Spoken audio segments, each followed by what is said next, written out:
Il y avait une revendication qui est prégnante, et pas uniquement chez les Gilets jaunes, hein, parce que quand vous rencontrez...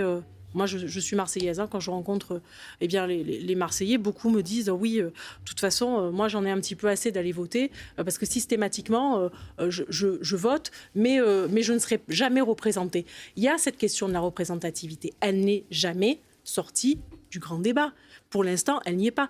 La représentativité, c'est quoi cette crise de la représentativité ? C'est les Français, quand ils votent, par exemple pour les élections législatives, ils ne sont pas représentés proportionnellement en fonction de leurs idées et des courants politiques pour lesquels ils votent à l'Assemblée nationale. Oui. La conclusion, elle devait se faire normalement beaucoup plus tôt.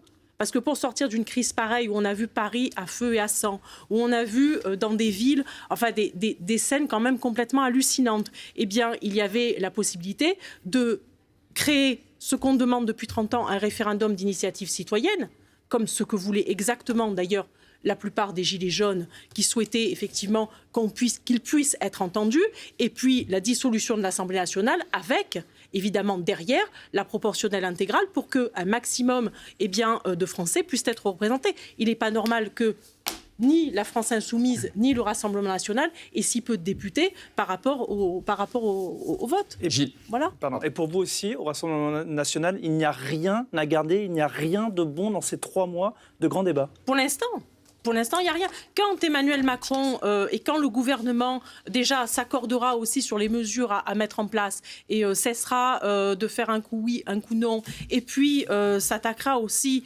à des problèmes qui sont soulevés par les Français, hein, parce qu'il y a des problèmes de la fraude sociale, la fraude fiscale, il y a aussi des problèmes d'insécurité. L'insécurité, elle est sociale, l'insécurité, elle est fiscale, l'insécurité, elle est physique aussi.